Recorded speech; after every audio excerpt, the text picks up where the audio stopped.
দেখো আজকের এই ক্লাসে আমরা আরও কিছু এক্সপ্রেশন নিয়ে আলোচনা করব, যেগুলো কিন্তু আমরা কন্টিনিউ বাংলাতে বলি। এগুলো কি করতে হবে না, ইংলিশে বলতে হবে। দেখো, আমি না হেসে পারলাম না, খালি খালি কিছু হয় না। এই যে খালি খালি কিছু হয় না মানে কি, কোনো কারণ ছাড়া, কোনো কারণ ছাড়া কিছু হয় না, বা কোনো কারণ ছাড়া কিছু ঘটে না, এভাবে কিন্তু আমরা বলতে পারি। কোনো কিছু চিরস্থায়ী নয়, কোনো কিছুই চিরস্থায়ী নয়। এত বেশি চিন্তা করো না, যা হবার হয়েছে। এত বেশি চিন্তা করো না, যা হবার হয়েছে। আর এই ক্লাসের শেষে আমিও একটা কাজ দেব, অবশ্যই আমাকে কমেন্ট বক্সে জানাবে। কেন? কারণ আমাদেরকেও প্র্যাকটিস করতে হবে। দেখো, এই যে আমি না হেসে পারলাম না, ফার্স্ট টাইম কি করতে হবে, সাবজেক্ট বসাতে হবে। আই, মানে যে সাবজেক্ট আমরা পাবো।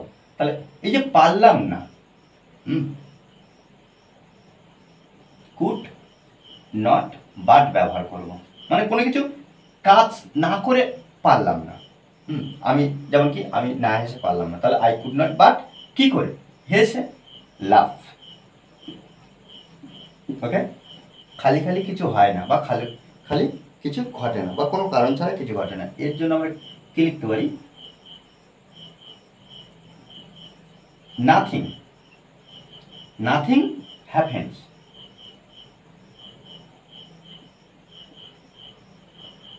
হ্যাপেন্স, তাহলে নাথিং হ্যাপেন্স মানে কি, হ্যাপেন্স মানে কি, ঘটা, কোনো কিছু ঘটনা।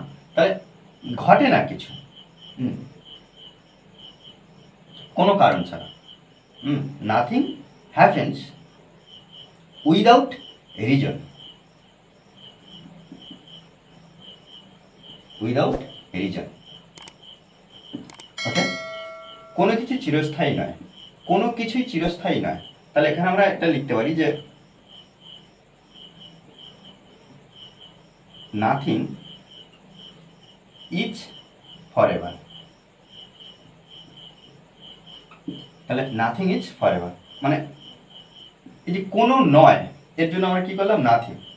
আর চিরস্থায়ী নয়, কোনো কিছুই, তাহলে কোনো কিছুই নয় কি, নাথিং। চিরস্থায়ী, ইজ ফরএভার, ফরএভার।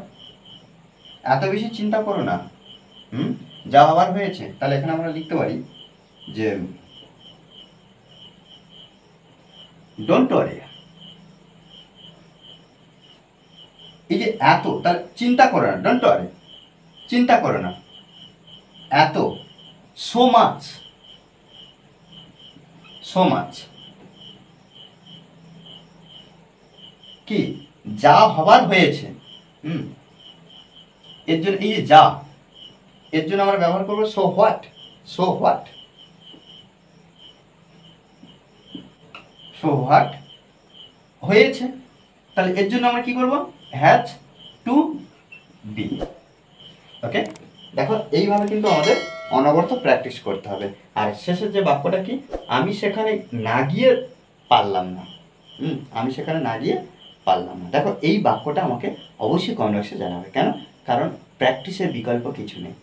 প্র্যাকটিস একমাত্র আমাদের কী করবে, যে ইমপ্রুভ করতে সাহায্য করবে, আমাদের ইংলিশে ইমপ্রুভ করতে সাহায্য করবে, যেগুলো আমরা অনবরত বাংলাতে বলে থাকি ডেলি লাইফে। ওকে, আর এই ক্লাসটি যদি ভালো লাগে অবশ্যই লাইক করুন স্যার। আর যারা এখনও পর্যন্ত এই চ্যানেলটি সাবস্ক্রাইব করেনি তারা অবশ্যই চ্যানেলটি সাবস্ক্রাইব করে পাশে থাকবেন। Okay, thanks for watching this video.